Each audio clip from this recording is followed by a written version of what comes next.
All right, there we go. So, welcome to another First Sundays with Black Poet Laureates.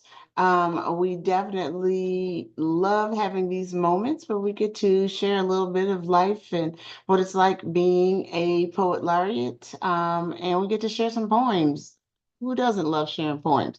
Today, I am joined with the president of the National Black Poet Laureate Society, Mr. Henry L. Jones, Hey, hey. and the new poet laureate of Rock Hill, South Carolina, right? Correct. Rock Yeah. Hill, South Carolina, Carlo Dawson. So, if I had like, an applause noise, it would play it right now. I'm like, so, yeah, welcome, welcome. We appreciate you for being here. Let me get this view right.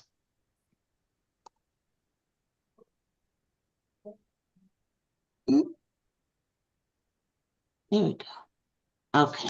All right. So, I like to kick these things off with a wonderful question so that we can know what's going on in your world and all of that good stuff. Um, what exactly are you all doing like presently? What do you have coming up to help in your community or, you know, be out there with the poems? Carla, you want to go first? All right. So first, thank you for having me. This is a new sphere for me. So I was actually voted in last month, a few weeks ago. So I'm just honored to be here and really stepping into this realm that I've always dreamed about. And now it's come to fruition. So I have a number of things coming up. I will have the passing of the torch ceremony that will be happening in May, I think around May 29th. So I'll be reading some poems there. And then I will be this upcoming Saturday, I'll be reading at a consecration event and sharing poetry there in honor of African American descendants.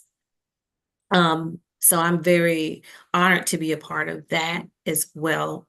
And then I'll be hosting a creative writing camp where I'll be teaching some young people about some poetry this summer. So, amongst some other things, I have so many people who kind of reached out to me already.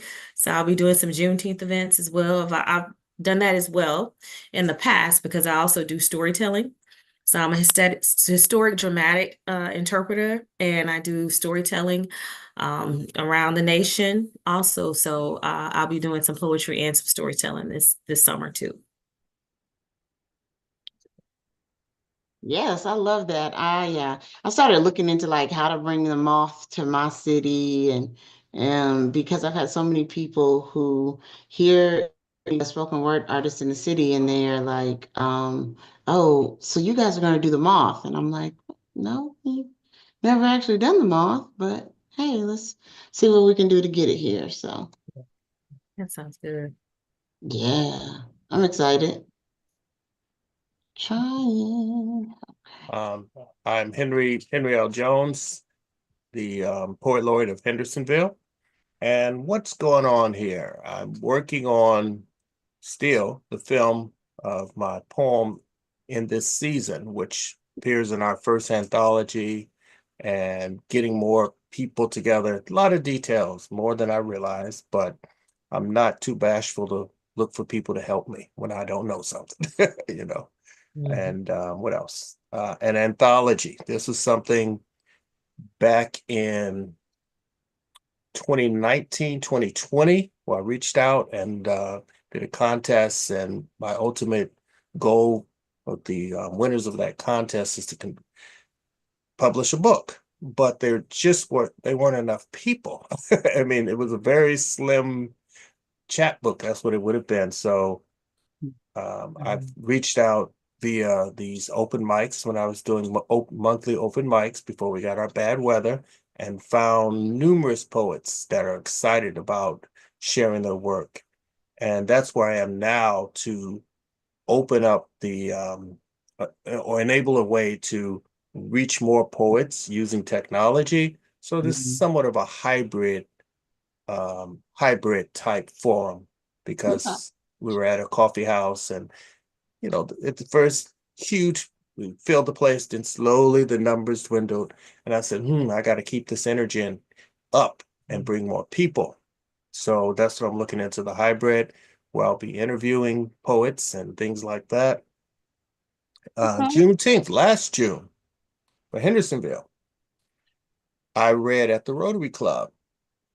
And that I was the remember first that. time, yeah. And that was the first time that Juneteenth was observed in this city.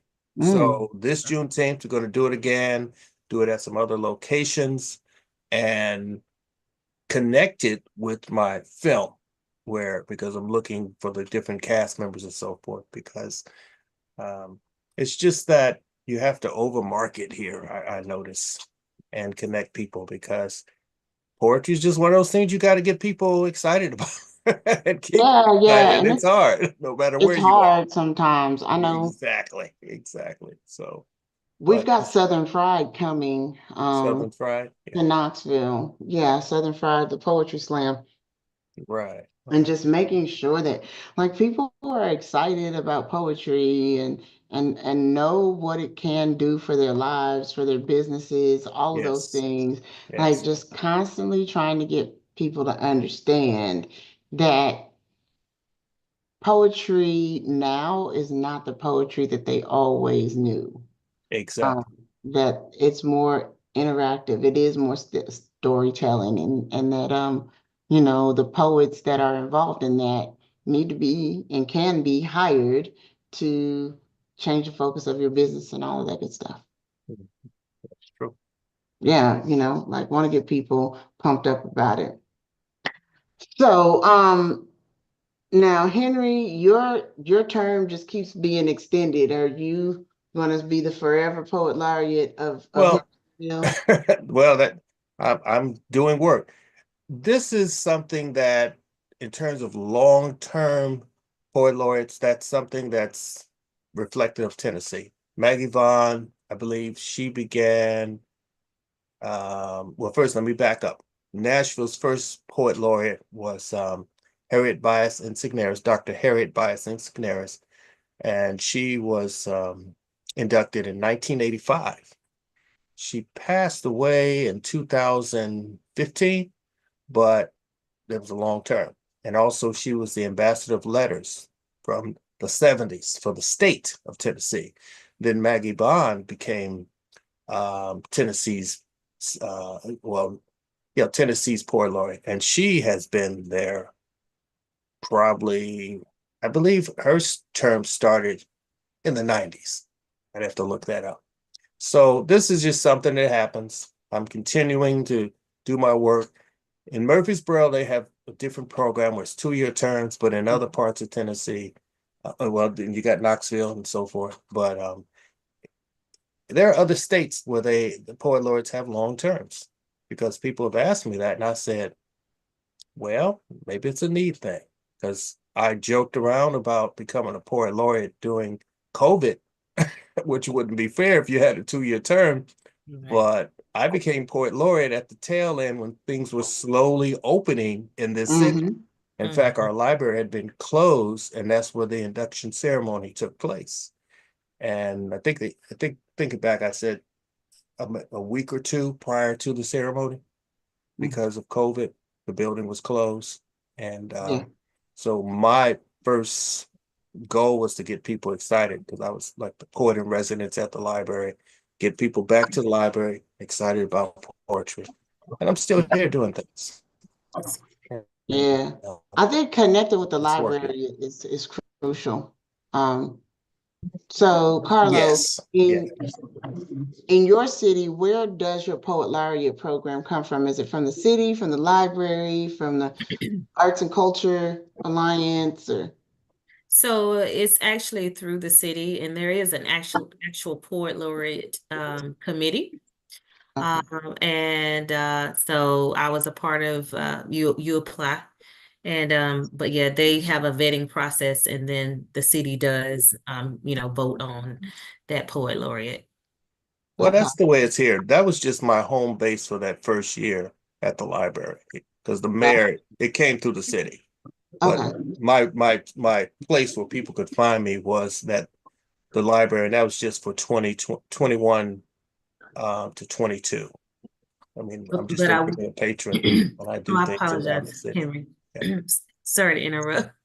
But I was going to add, like you said, that library is vital because, you know, even before being poet laureate, I had already partnered and done so much with the library, with Mm. poetry, storytelling, because it's that engine, right, for literacy and spaces and community. So, Yeah.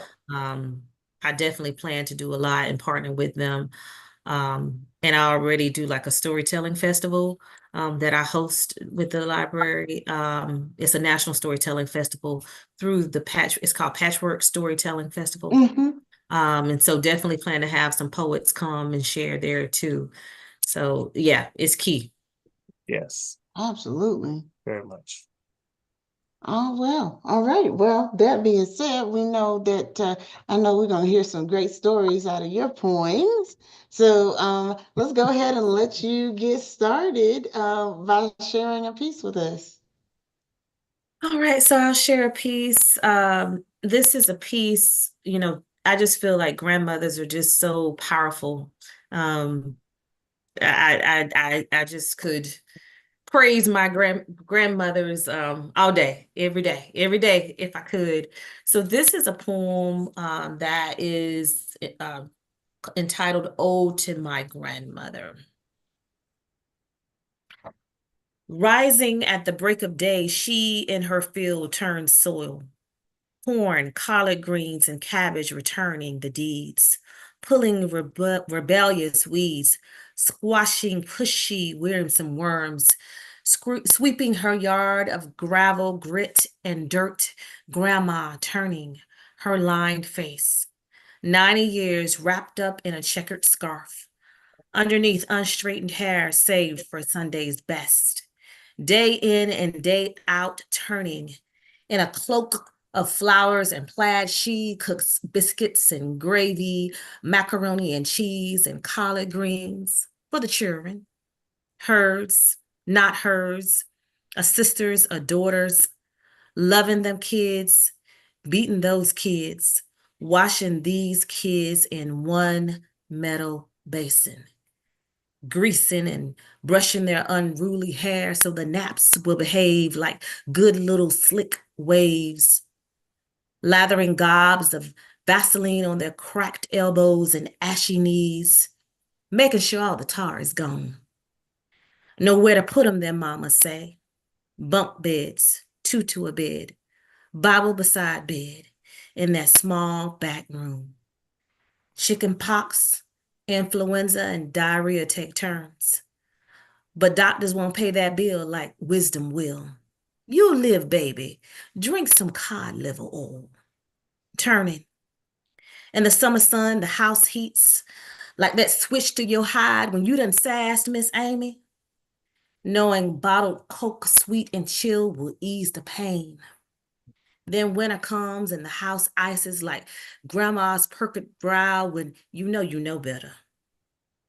But the stove heat warm and fuming sways even the vigorous ones to sleep, turning. Over the years, sure and gone. But the TV's talking the young and the restless, and the pine sol tenderly massages the kitchen floor. With wrinkled feet and weathered hands, gummy mouth once full of sturdy teeth, she in her field turns soil, rebellious, wormsome, and pushy, sweeping her yard of gravel, grit, and dirt. 90 years wrapped up in a checkered scarf. Underneath, unstraightened hair saved for Sunday's best. The line over grandma's face turn, years visible on this day. Yes, ma'am. That was absolutely beautiful. I love that unstraightened hair under the cap waiting for Sunday's best. That's Yeah. beautiful. All right, we're just joined by my buddy up there. Is it cold still? No, we cool. We nice. We had a nice weekend, nice 6 or 7 days, in fact. Oh, that's good. That's good. Yeah. It's always weird up there. I remember in April it would still be snowing in Detroit. So, all right, Henry, what you got for us? Well, I have a poem that was inspired from a recent painting I finished. This is the baby here.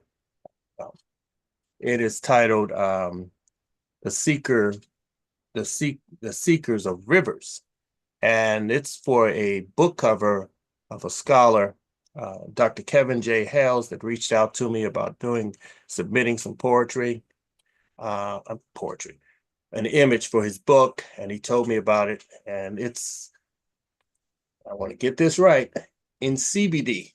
He works with languages, the markings and movement of ancient Africa. And we've been on the phone weeks and weeks. Anyway, I created this painting, and then this poem came out of it because of the significance of water. So here it goes. Seekers on this journey. On this journey.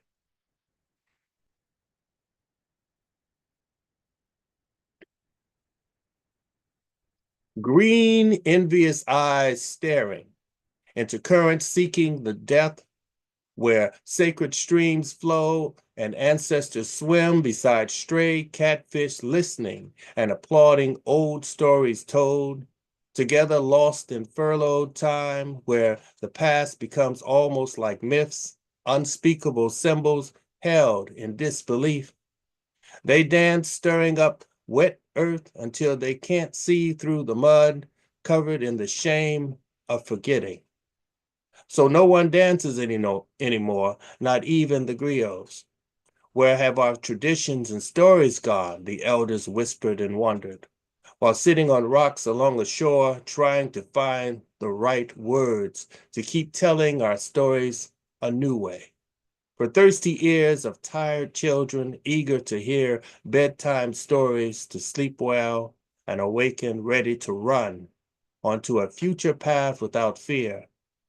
Give them some directions to follow the old symbols shining in darkness, like flashlights pointing away, to see bursts of colors of hope, both layers of sorrow and joy, of these rivers made from many tears, cherished dead ones float away on wooden boats, where into that room their souls are welcome, are weighed on the scale of life against car reloads, to see if worthy to wear a royal purple robe, or thrown into a crater for crushed remains. We sat along a nearby shore and watched their souls lift like smoke and drifted away into the clouds, blending with the fullness of gathered white and angry thunder. Yes, until a rainstorm started, which hid our tears. Calabash bowls caught the water for sips of joy. The hunger for life tastes like a seasoned broth, but death is a drought of aching flesh and bones. We drank libations to channel our eyes to greet images reflected in the bowl's mirrored surface. Of these waters where we sought answers, deciphering the movement, and drank this ladled, warm soup to fulfill the thirst to help us remember. Food gathers, smiles, and grace, but we keep forgetting who and what we are. For us to rise each day and keep moving, like the flowing lives of our ancestors. Each sip from the bowl, a cherished memory, how they gave us the golden path to follow, for they knew when our time approached, we're seekers on this journey.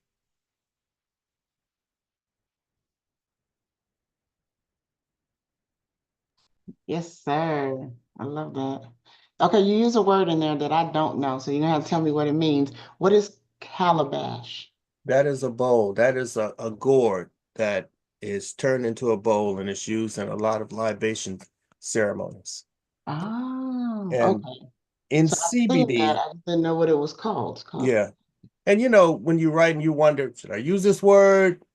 Someone not know what it means. But I said, well, and that's why I referenced later about it being a bowl. I said, let me swing that in. But in You don't know that. CBD, is the language of Nigeria. And he sent me the alphabet because he's studying the whole language structure, its history, and all. And just like many cultures, the younger generations, they don't connect. They don't connect with stories, they don't connect with the language and so forth, become westernized.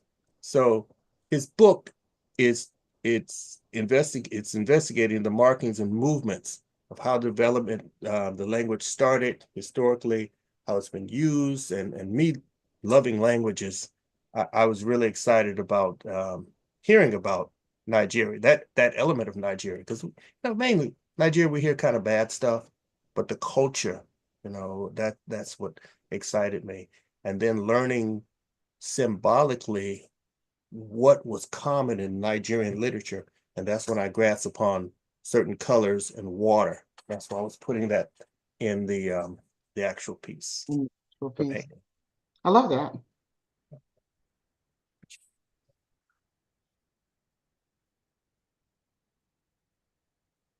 Oh, absolutely. Yes.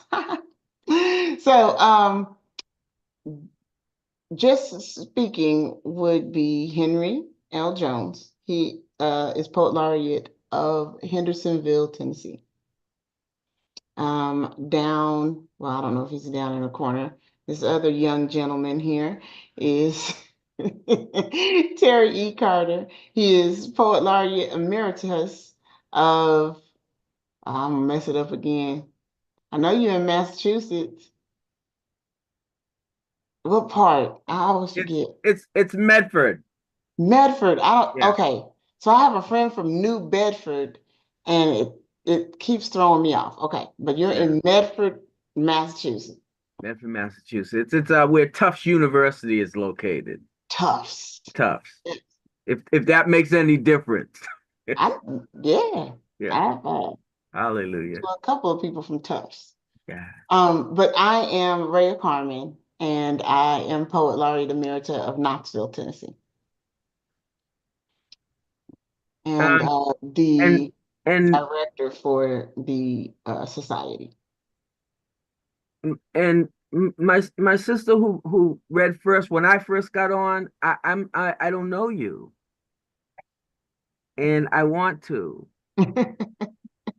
Yes, I want to know you too. So yeah, I just I just requested that I could find out everybody's names and who you all are. So I'm Carla Dawson. I am newly named the Poet Laureate of Rock Hill, South Carolina, as of a few weeks Oh, ago.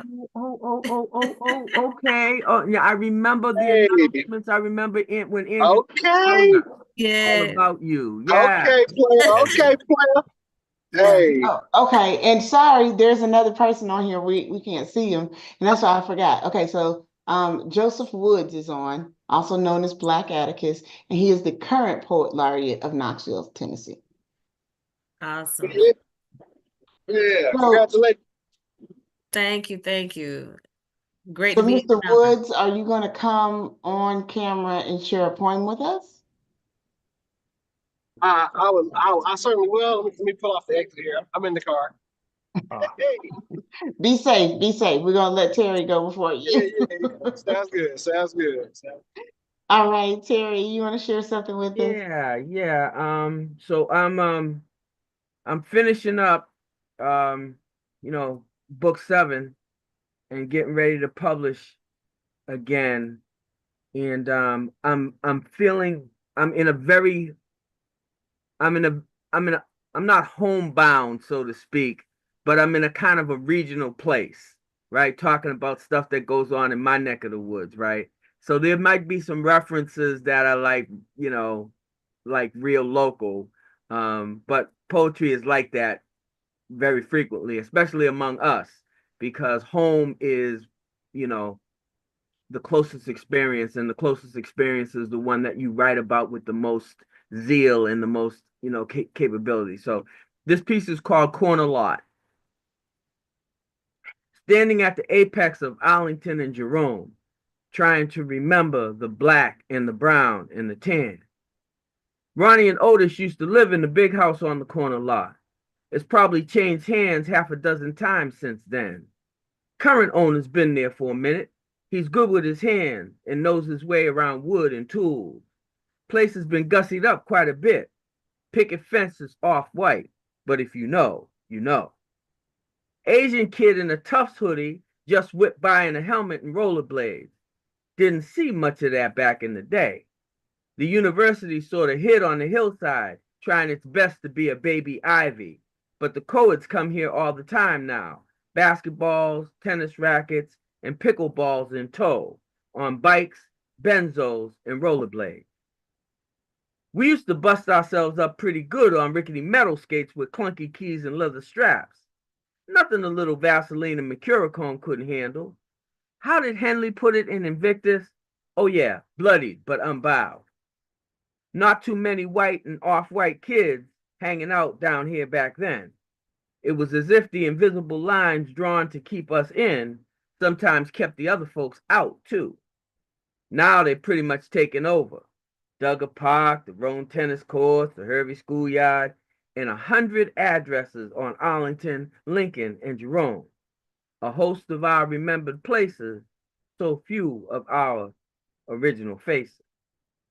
Meanwhile, back at Ronnie and Otis's old place, I'm still standing, like that centurion, knowing that Jesus doesn't have to go in to heal the servant. He just has to speak a word. Okay, I'm sorry. Okay, here we go. I guess I keep hoping that he'll speak a word to the corner lot too, and bring back the black and the brown and the tan. Across the street is the river. It's low tide, but the smell is gone, and the grass is greener than I recall. That was our little park, away from Duggar and a lot less hectic. We had makeshift bases or discarded cones for football and softball. We lost a few of them in the river, but nobody was going in that muck to retrieve anything. We'd probably wade in that water today. They planted some trees there many years ago. They're all pretty big now. Maple and ash, I think. Nobody plays baseball or football there anymore. But there are a lot of dogs frolicking off lease, and gaggles of fat geese daring pitties, pugs, and poodles to chase them off. I can't imagine my childhood without losing a few softballs there. I can't imagine not hearing Mrs. Allen calling James Michael to come eat, or little Charlie watching us play from his folding chair because his spindly legs were too weak to let him run. I can't imagine that I'm still here. But Ronnie and Otis, Darrell King, Frankie French, Aaron McDaniel, and Marky Davis are all gone. Everyone had a nickname back then. Darrell was super fast, so we called him Roadrunner and Jackrabbit. Mark was as thick as a big tree trunk, so we came up with Oak for him. Aaron was Spud, Frankie was Fruit Man, and I was Top Cat. Too cool, ran the school. Everyone wants the corner lot now, a little more land, and perhaps the new perspectives that angles create. I wonder if that meant anything to Ronnie and Otis, or Jed, and Miles, and Gibb, Berry, Coco, Keith Wing, and Kenny Byfield. It certainly meant something to the white folks looking to displace, transplant, and uproot the local color. Black folks built homes here, only place they were allowed to be, where they could color inside the lines Medford once drew against the perceived discomforts of darker skin. We were here first firefighters, police officers, war heroes, shop owners, tradesmen, postal chiefs, teachers, artists, and preachers. We were the human bedrock of the only neighborhood they let us build.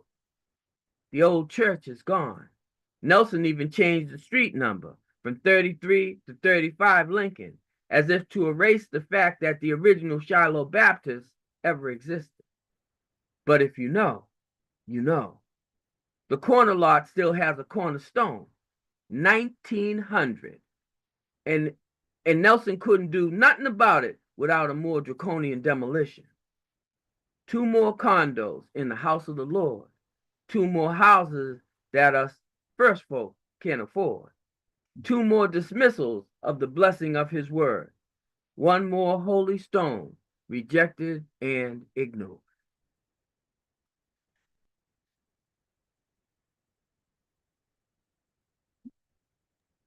I feel Thank like the you. black and the brown and the tan come up a lot in your Yeah. poem. I love it. Yeah. And not just in this poem. It's phraseology I've become very, very comfortable with in trying to describe, kind of who we are as a people, because Mhm. one, we come in all shades and varieties, and two, um, it's a reference that is used so much in jazz poetry, and kind of the banter, the way that we go back and forth at each other. Yeah, So, oh yeah. absolutely. All right, Mr. Woods, how you doing over there? You ready? Mm, doesn't look like you are. All right. Well, I've been sitting over here trying to figure out what Not I was. quite, not quite, not quite. Oh, you are. You ready? No, not quite, not quite, not Oh, quite. okay. I'm trying to figure out what I'm gonna read, y'all. I really am. But in the meantime, we can talk. We can definitely talk. So I am in education, and so where do you see like the poet, the artist fitting into all of the changes that are happening in education? I think that the poet has a role that's both the same and very different than they traditionally have, particularly poets of protest, or the black and brown and tan. I think that, one, we have to be one of the voices that continues to educate our children about our history and our culture, because they're trying to disappear as many voices as they possibly can, so that they can really skew the culture to a place that doesn't bless or benefit our folks. So I think that that's a traditional role for us, but it's a role that now more than ever we have to embrace, and we have to really, kind of drill down into our own spirits and bring out all of that we have in us to educate our children so that our culture doesn't get lost. And poetry is one of the ways that it can be done. It's funny because I wrote this piece called Kill the Poets First. And I wrote it kind of with my tongue firmly planted in my cheek.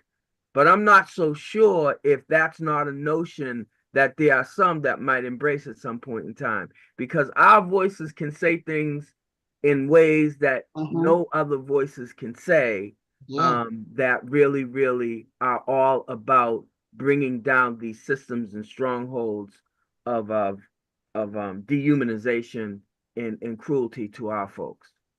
Yeah, in the class that I'm in right now, one of my classmates did a visualization on banned books and like which books are banned the most often and like what their subject matter is and things like that. And so banned books is definitely something that comes up a lot with me while I'm getting this degree because I'm in that young adult literature. And young adult literature is the most banned books across the nation. And I can't help but think that those are the books that are going to be liberating and freeing the youth, and that is why they are banned. Mm-hmm.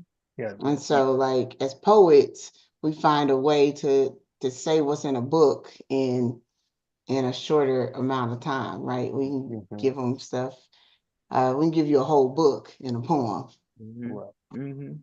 you know, The I talked beginning. about,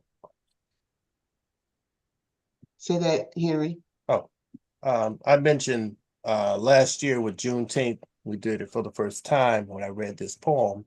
And I said to the crowd, the audience, that in the past, for me to express a thought or read, my ancestors were killed or maimed.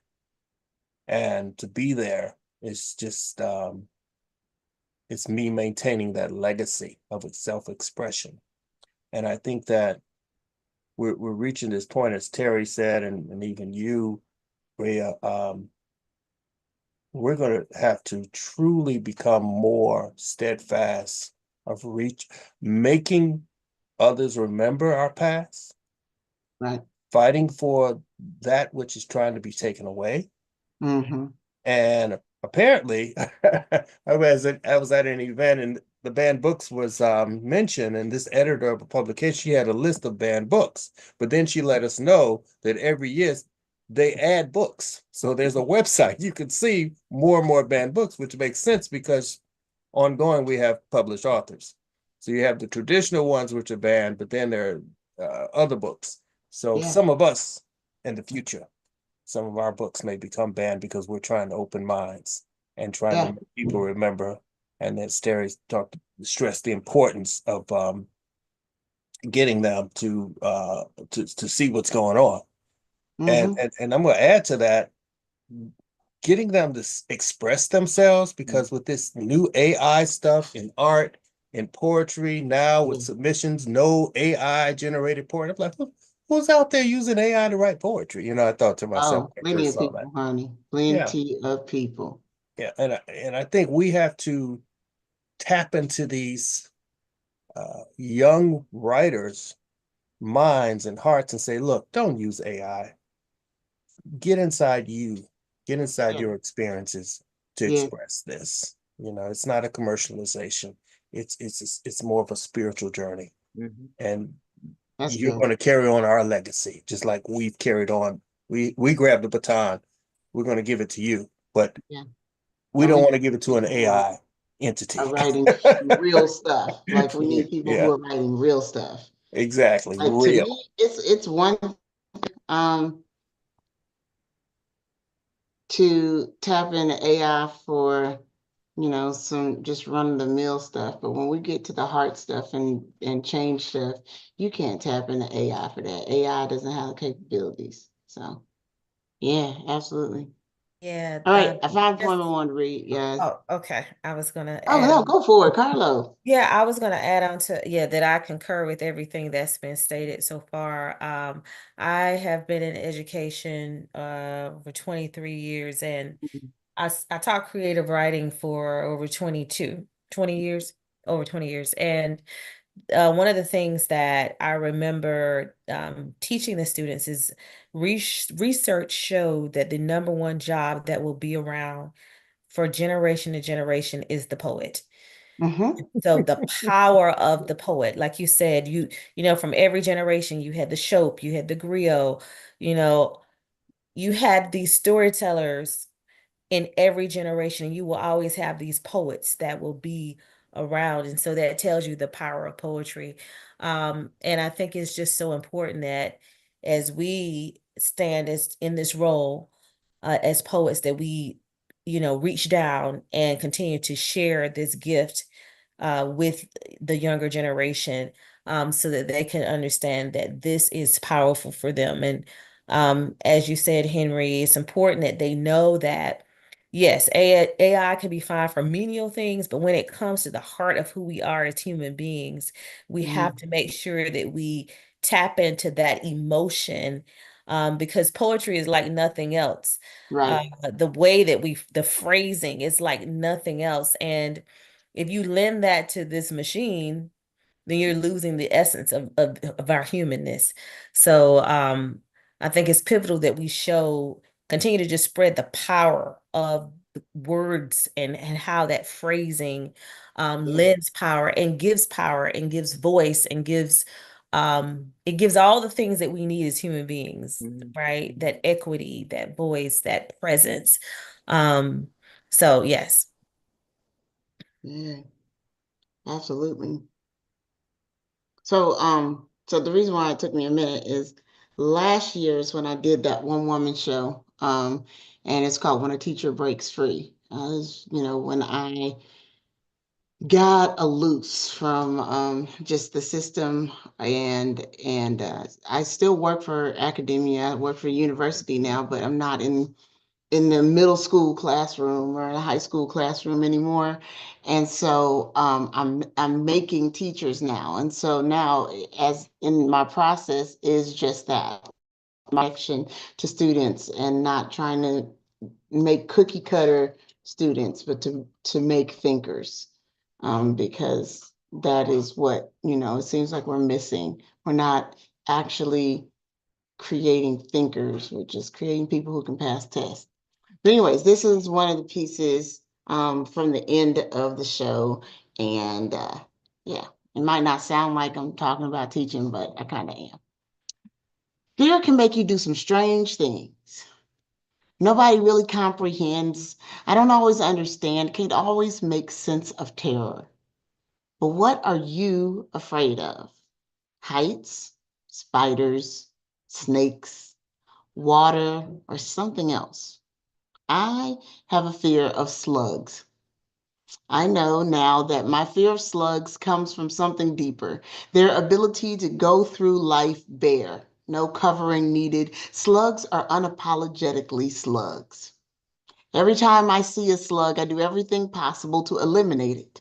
Pour salt on it and prove that it doesn't belong. How dare that slug try to infiltrate my world, take up my space, and be what God made it to be, not in my garden, not in my yard, not in my driveway, and definitely not in my home. Being a teacher, I started feeling like a slug, without covering and misunderstood, crawling around in somebody else's backyard, knowing my purpose, but unable to convey the need for my gifts, the reason for my existence in this space at this moment, existing in my essence and beauty, bare and open. Look upon my beautiful exterior, the creation God made me to be, free and inspiring others to do the same. So I am feared by those that are in charge of the gardens that I seek to aerate. This confidence is empowering.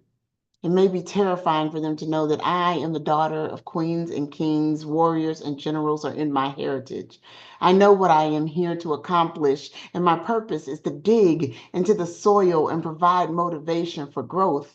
I realize that it may take time for the world to see the growth I create. Sometimes it happens below the soil, long before you see the fruit of my work. Yet they fear me. And I wonder why my voice scares and causes them to tremble. When my very essence begins to make them question their authority, they have tried to tame me, make me a snail bound by a shell, poured salt on me while I try to bask in the rain of my expression, tried to put out the fire within and make me feel less than capable, less than powerful, less than a change agent. I have questioned the truth of their actions for years, tried to make myself smaller than I am to appease their fears, only to realize that I'm here to soothe their troubled feelings.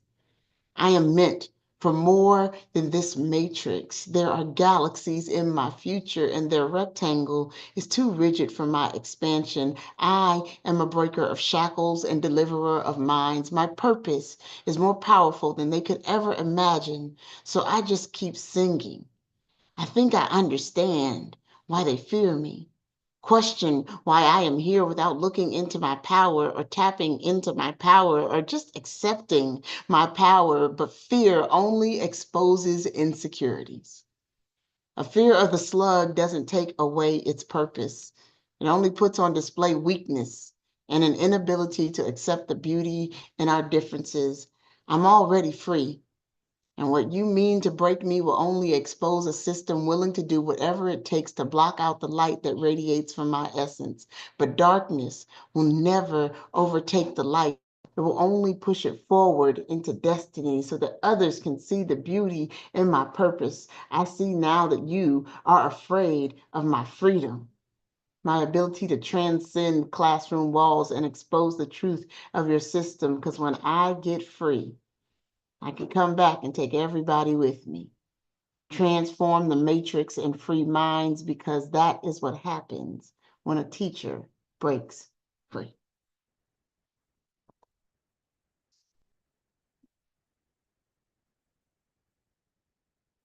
Thank you, thank you. So yeah, I found that everywhere I went and I would try to find a place to shine, I got pushed out. So That's an awesome piece. I can identify with that so much. I know it resonates with a lot of people. I'm with a lot of teachers. Yes, yes. Yeah. That's what I mean. When I say people, I Yeah. mean. So yeah, thank you for that. I do one-woman shows as well. I know that resonates. I know that resonates because that's what you see, the stifling of the creativity. And Mm-hmm. it happens with the teachers and the students. Yeah, yeah. Yeah. I So will that's never look powerful. at a slug the same way. And my daughter loves slugs. Does she? Oh my She goodness. does I with a do now. passion. After writing that poem, I was like, the problem ain't the slug, right? The problem is you. You're not looking at the beauty in the slug. She loves slugs. And so now they don't bother me as much. I gotta move them though. They can't be close. Like if they come close to the house, now I don't pour salt on them. I That's get good. something and I move them to the dirt. That's good. Because I started realizing they got a job too, They have a right? job That's too. She true. They picks gotta them get down up. That's there true. and aerate the dirt so that things can grow. Mm-hmm. That's my favorite line. The gardens I seek to aerate. That's a beautiful line of poetry. Yeah, Thank it you is. so much. Yeah. All right, all right. So, Yeah, we got him. Oh, looky here. powerful image. Still the powerful image too. Yeah, part Right. two. Mr. Woods, you got a poem to share with us? Oh, sure. Let me poem or song. All this time we've been waiting on a poem. He's like, oh wait, yeah, that's why we showed up. Now he's frozen. I got you. I got you. I got you. Okay. What do the one? Yeah, I got you. I got you. Yeah, I'm gonna share that in a song that's been on my heart too. That's what happened. That's what I love songs. Bring it. yeah. Very simple. Very simple. She said, can you hear me? Okay. Mm-hmm. Baby, keep your heart, do your thing, say your prayers, make them sing. Hi, hi, hi, hi, hi, hi, hi, hi, hi. Baby, keep your heart, do your thing, say your prayers, make them sing. I remember how the sun rays were charming their way through every blind in the house that day. They were kissing their way across hardwood floors when Mama said ever so calmly, boy, shut the door. I remember birds were chirping, lawnmower working, feeling for certain I'd be okay this time. Mama just a little upset. She'll talk to me and everything will be fine. Not knowing at the time that my cuteness had finally ran its complete course. And I apparently had crossed the line with what they call excessive force. I went so far south, I wound up north, and she caught me at the border with a fake passport and 20 pounds and no good reason to even still be breathing after doing exactly what she told me not to. Can't remember the crime, can't remember what I did, but I do remember my brother playing outside. Yeah, he was playing outside with that extra of freedom and pride in his stride, because this time it was nowhere near his fault. I remember the taste of salt, how time slid to a halt, came to complete stop. Remember the world spinning through an array of gradient scales of grays as that belt swayed with influence, and that buckle jingle, the jingle that'll never make its way to a multi-platinum nursery rhyme single, because it mingled with way too much purpose. Dabbled in reckoning, and I reckoned at the time. I understood why she shouted, understood her path to wrath, and I tried to reroute it. Try to take what she absolutely knew to be true and somehow make her data. So yes, Lord, I lied about it. And as soon as I lied about it, I knew she knew I lied about it, which only made it worse. It was like the boy was casting spells that were cursed to only work in reverse. I whispered thinner and felt the thirst. See, I didn't know exactly who I was talking to at first. Thought I was just talking to mom. Ain't realized now I was talking to friends. I was lying to the daughter of the first generation to making the way out of Nathan without having to weigh in on a plantation. I was lying to Rosa, to Aretha, to Coretta, and I turned to run. But that journey of realization too long. See, all along, Mama had been powering up. Now she was able to be big and hand off with a simple brush of hand. Like, oh, damn. She was looking hard. 92, ready to bust a move on any nigga with attitude, any nigga acting bad, any nigga talking trash. Mama dropped the beat on my ass like Grandmaster Flash.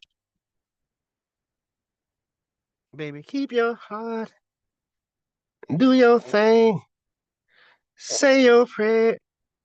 I went to sleep. I went to slumber. I woke up in what they call the under. I've seen scores of others who disrespected their mothers only to discover that this was a rite of passage, a passage of the right. See, some had to be grounded for 40 days and 40 nights, grounded so long they forgot what the sun looked like. But see, me, I was like that had to pass out to see the light. But when I arose, it was to the aroma of love swooning off the stove. There was a plate of something great at my space at the table. I was feeling way more Cain than Abel. And before I was able to say my grace, Mama felt the need to get a few things straight. She said, hold up, wait. Now, son, who, me and your father, we love you. I swear we do. We love you. And we don't do anything to you or your brother out of anger nor hatred, but out of a basic sacred concern that through this thing called life, you actually make it. Through every twist and turn, through every problem and plight. So when I see you and common sense acting like strangers in the night, it don't quite sit right with me. I can't take that line down. Not when I'm bound by my God to make sure your ass knows the truth. Not when the good Lord has charged me to raise men and not strange fruit. So now I can't play aloof or act like what's the use in trying. See, that would be me breaking my truce with Zion, and I ain't about to do that for you. But I will tell you what I will do. I won't raise you in these mountains and not teach you about its lions. I won't send you out in that brush without showing you which of these plants are poisonous. See, everybody in this life gonna have a little danger, but best believe there'll be a little bit more for us, especially when your skin is as black as that baby in the manger. Black as a steel on the rifle of them rangers, you gotta know what their aim is to make sure you don't survive. Barely strive, live that lie, won't find joy when you step outside. So please realize that a hard head behind prayer and borrowed time, you best believe I'll be damned. And while you live in this house, I'm gonna let you waste mine. So say your grace, eat your food, go to bed.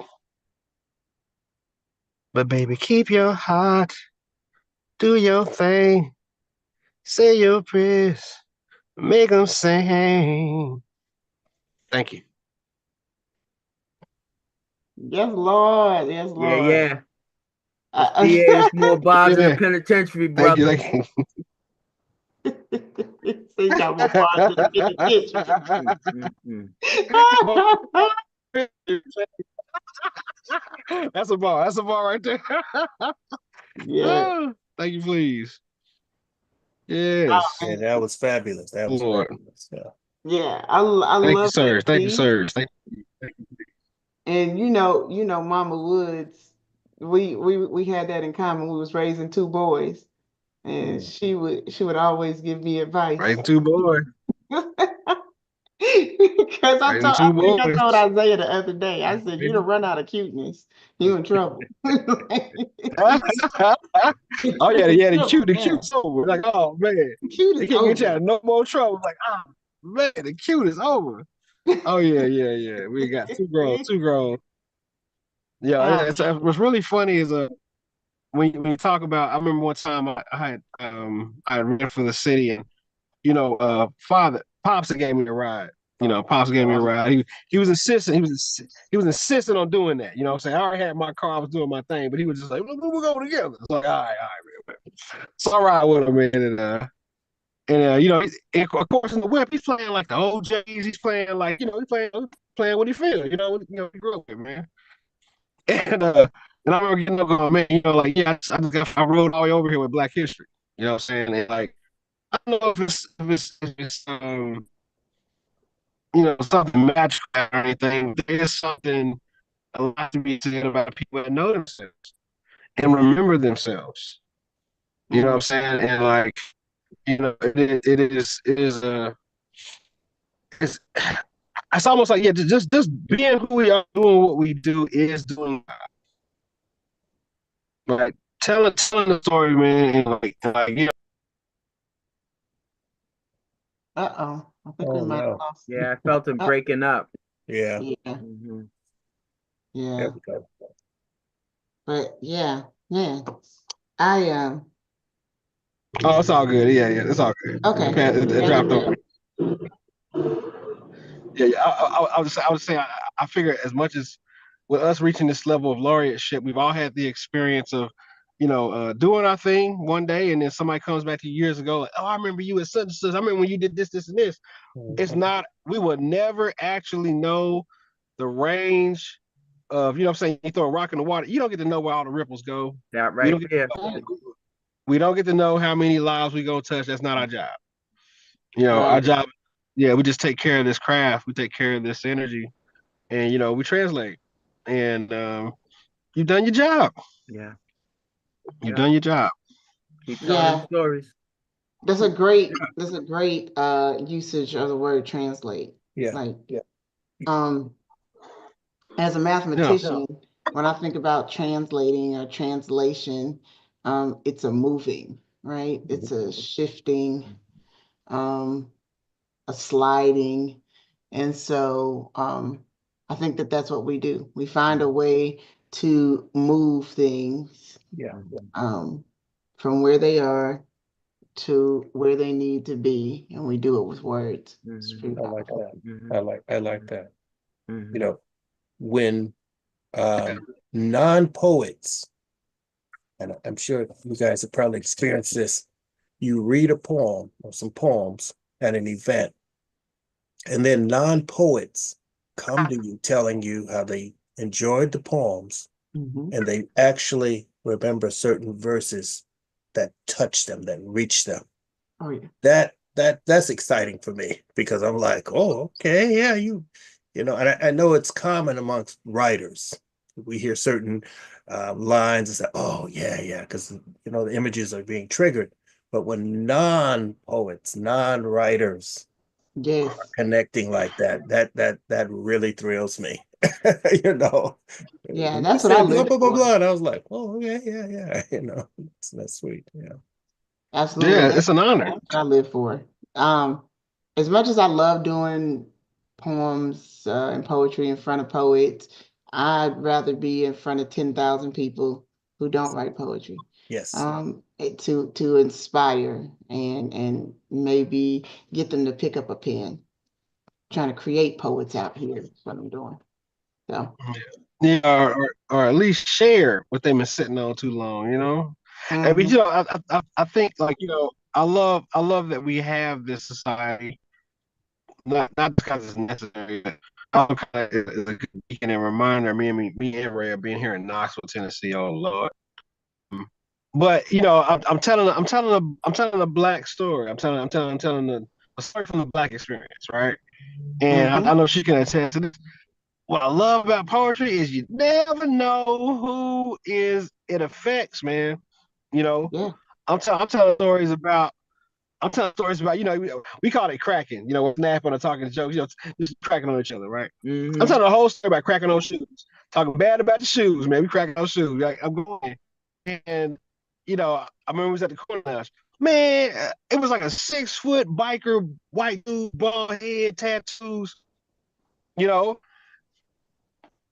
like, man, that really hit me, man. My parents, man, had it. I was like, wow, like the way art, but definitely poetry, the way it can transcend past Mhm. politics, Yeah. all the isms, people, fill in the blank with ism. And cut through all of that when done correctly, when done honestly, and in its pure rawness, Yeah. it really gets to what matters. It's a human experience that we're having. We're just having a human experience. You know, Oh, I love for there to be a version of Wakanda or whatever when it's all over and done. But I really believe we're just energy, man. Yeah. And right now we're in meat suits with high levels of melanin. Mm-hmm. This dimension and this is the experience mhm. that we're having. Once we get past that, though, I highly doubt. It'll be the same. Mm-hmm. But Yeah. it's our experience, and I think we're talking to the beings, the people, and that's Yes. what resonates with them, man. Yeah. I think That's what resonates. that's the whole point. Like we're telling these stories that transcend, all of the other things that society tries to say are walls, and we're breaking all of those walls Mm-hmm. down by sharing our stories. I Yeah. um I spoke on Friday at an event, and I told them, I was like, I sometimes we don't even know like who we touched. When we did the show at the No Birdhouse, idea. when you first became a poet laureate, Black, um, I had a lady who reached out to me on Facebook. She was not at the show. Apparently her son was. I still to this day don't know who her son is. But whatever I said in that show made him call his mom, and she hadn't spoke to him in 3 years. So That part, man. Right That there. she part, man. found, yeah, she found me on Facebook and was like, "Thank you. I don't know Yeah, what you yeah, did, but whatever yeah. you did, like, I got my son back." I was like, "Whoa, what did I like?" I'm sitting here thinking, like, what did I say to do that? I don't know. Yeah, I man. have See, no clue what I said. But that's yeah, it was what her yeah, son yeah, needed in yeah. that moment. And so that's the beauty in being able to touch lives with the words that we write. You know, Right. Ray, in Black, Yeah. it's not it is beautiful. That is definitely the word for it. But the other thing is and we have to realize this as poets and particularly as laureates because we have a deeper reach than a lot of poets do. It's an awesome responsibility. Mm, know, you have to take it really, real seriously because that knife cuts both ways. Now, Ray, you yeah. you were able to reunite a family, through your words. But we can do the same thing in terms of separation. And mathematics is really, really a good frame of reference to use because there's addition, there's subtraction, there's Mm, multiplication, they show yes. enough division. So we Hmm. have to take all of that into account when we're doing what we do because we can walk into some rooms and man, we can blow some stuff up just Yes. behind the way that we can put words together, concepts, and get people to see things in ways that they were never able to see them before. Right. Yes. And it can have, Yeah. that What you effect, said? just What you that effect said? that What you you said. said? It can put together Yeah. mother and a son who otherwise were going to continue on that track to not speaking to each other. Yeah. Oh yeah. Oh yeah. Absolutely. It's Absolutely. amazing. It's amazing. But Yeah. it's And yeah. weighty. And we are recording this, right? We're gonna share it later. I will. Yeah. Okay. It's live right now. I will say. Uh. I am very, very, very fascinated with the power of words Mhm. and how no matter how much technology we build, even with AI, right? It's it's still fueled by word. Yeah. All of it. All of it. You know what I'm saying?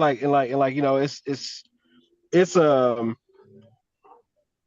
course, I mean, not trying to convert nobody, but as far as God's design, I do believe in a God level of being able to actually construct, build, and create. You Mhm. know what I'm saying? And it's one thing to create a car, a hammer, something tangible. But I'm like, when you think that I can create inspiration, Ooh. that's nuts. And then Yeah. my thing is, and then you play. and then you place the power of that on word. Right? He's right. Like we've watched families come together, she put a family together. Right? I've watched poets get up and their poem. You know, every couple got a top 5 thing they argue about. Right? I've watched poets start breakups. You know what I'm saying? After talking for just 3 minutes. Yeah. Right? We walked in just good, but you rehash it, and that I'm saying that's energy riding on word. On words. On word. And then you turn around and talk about, you know, what poets do. This is the best dance of words Yes. ever. Mm-hmm. Yeah. Ever. Mm-hmm. Right? Which is why rap is so powerful, which makes it dangerous when you turn around and you increase its frequency with the beat. Yep. Yeah. And don't get Tap a into poetic. two different Yeah. frequencies. And, you know, Yeah. it's why they redirected the emphasis of rap from education and, you know, and telling our history and telling our story the right way to, you know, to this denigration of our race, you know, the violence, the misogyny, you know, the rampant sexuality, because that breaks us down. Whereas, you know, the stuff that KRS was done, Leaders of the New School back in the day, that was built up. That was creating, you what know, they was doing. understanding. And they said, no, we can't have that. So we can't have that. Comes all the Okay, so check off. You know, Malcolm was dropping albums. No doubt. Right? Malcolm's album deals were rap, no beat behind it. He was one of the first ones to really kill it.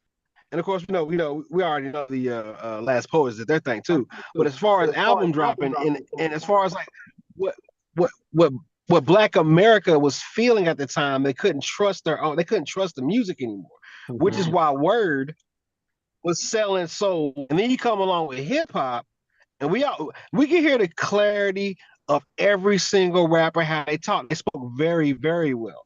Those voices cut through the beat. Right. In a way that's just like, you know, yeah. So it's like, yeah, like it was a very strategic, well thought out move to change the voice. Absolutely. Yes. Oh, yeah. Right. Definitely. Right. Because when you look at how it was, I don't know if y'all seen that documentary about James Brown. At the time, Mama called him. He was the president of Black people when James Brown was at the height of his career, and he saved the city of Boston with that. Say it loud. He saved Boston, no doubt. He saved it, no doubt. They were getting ready to go crazy. They were already going crazy. Go ballistic. ham. Yeah. And Mayor White made sure that they had that concert. James Brown wasn't doing it for short money though. He let them know y'all have to pay a brother. Exactly. I know my worth. That's what he was saying. Shoot. But he came in and he saved the city. He said, I know my worth. He said, I know my worth. And I also know you still asking me to get in front of a very angry crowd. I know exactly why they angry. Oh, yeah. Exactly. Yeah. Thank you. But I lived through that. I lived through that. You asked me to put my life in danger. It's like just a show, bro. You asked me to put my life in danger. But at the same time, it was like the power of that word, the power of that song. Beautiful. Right? Say it loud. And it led them to pride. And it kept them from destroying. Yeah. So yeah. I mean, I'm saying like that. Like as far as like really understanding what this level of melanin, we all have melanin. Every race and culture has melanin, but as far as different levels of it, and our receptiveness to frequency, it's a science. Yeah. It's a science, and it's an understanding of that science. You know, very, very, very, very deliberate. I mean, because how do you get to what we're listening to now? I mean, pick something, right, and then put it up next to Anita Baker. Right. Thank you. Right. Thank you. You know what I'm saying? You got WAP, crazy wild songs going on. Right? Please don't put WAP up next to Anita. Please don't do it. All I'm saying I would love to see the faces of our legendary singers when that song first came out, and it's like, what? Wait a minute, Yeah, Cardi man. B, what are you saying? Well, You know, I mean, I would yeah, love to have been in their homes just to see the expression on their faces with those songs, the man. I mean, videos were but you know, shown. but I mean, I don't get me wrong. It's not just an attack on black people. It's an attack on the human race. Yeah. Yes. Mm. Yeah. It's You're just dehumanization, clear and simple. you're Absolutely. just using the most effective form of it. Yeah. You know, which just so happened to come through, us. But the most effective form of it. But it's an attack on the entire human race, the dumbing down of society. When it's like, we know how much soul power we can actually generate, Yeah. right? Which is why I believe the spoken word is so well received. There's no distractions. We get on you get on the mic, you say your thing, or when somebody has no distractions and they're right, that's unfiltered raw. Mhm. Yeah. Yeah. You know what I'm saying? And they love that stuff, man. That's why I'll always, right now, it's called Healing Wolf, and I had a crowd singing it. The hook is real simple. It's just like one part's about breakup, the next part's about the healing part. The healing part real simple. It's just whoa, let it go, let it flow, let it roll, let it go to the soak and heal. Yeah. Whoa, let it go, let it flow, let it roll. It's a little chant thing, right? Real catchy. The crowd caught onto it, right? And as I'm walking away, they're like, "Oh, can you tell me what that part says?" So I broke it down to them, said it real slow, whatever. But I said to myself, I was like, "Man, there's a lot of hit songs that suck, but you play it enough, and before you know it, you're driving home in your driveway singing it." Yep. Yes. That's right. Understanding that people It's people in your people head. just need you just need repetition. It ain't gotta be something good. So I was like, well, what happens if I make a song and you like it? Then what do I have you saying? Hmm. Right? Yeah. Yeah, Exactly. and you'll be saying it. Yeah, you'll be saying it before you consciously think about what you're saying. That's how good repetition works. Right. Where you Yeah. consciously think about what in the world you're saying. And yeah, we can dive down rabbit holes with that one. But yeah, that's an understanding of frequency, repetition, and vibration with the human experience. Mhm. Oh yeah. And they understand that. Understand that. So You anyway, could do a whole study on that Oh yeah. and get a a whole I can PhD. do a whole study, and they already have. You know what I'm saying? Just Somebody about gets what paid. frequency can do. Yeah. Yeah, somebody gets paid to understand what you're doing, Yeah. and been getting paid. Well, Carlo, I know that this is your first time joining us, and I did want to give you an opportunity to share your second piece. All of America has heard poetry from us repeatedly. Um, we thought about changing this to the Henry Terry Reyes show for a little while there. But yeah. So we would love to hear another piece. I'm just hearing all the good conversation and taking it, soaking it all in.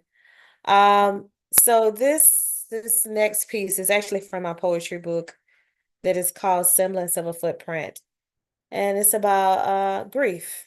So I'm gonna share it at this time. It's entitled The Secret. I'm a part of a secret society. Our colors do not consist of pink, green, crimson, cream, black, gold, blue, or white, nor does it include pulled bra straps, ear tugs, or secret handshakes. This sorority does not eagerly call to her sisters, ski, wee, or ooh, oop. There are no hand signs raised in proclamation, wooden pledge pens, or insignia borne upon our chest, for our heads hang low and lurk in shamed silence. Still, I am part of a secret society.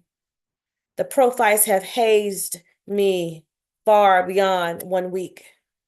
We've all been hazed, crossed our bloody sands, and felt the burly whip of loss, of emptiness, of bruised theft. I hear my sisters chant in whispered despair. I've been there too. I've lost one too. Forever hazed by the loss of what felt most precious, a child. The women bear their secret in their hearts, a lifelong pledge to stay strong against a world of mothers, uninitiated and ignorant foots and mouths saying, maybe you'll have twins next time. And something must have been wrong with that baby. God will give you a better baby next time. Yes, I know you don't want to join the society. I never even thought I would be initiated, but we do exist. We are out here, and maybe, just maybe, even sitting next to you. But shh, don't tell anybody. Thank you. Yes. I love that ending. That just kind of brought it all home. And Yeah, very, very bravo, very bravo. yeah, That ending especially, yeah.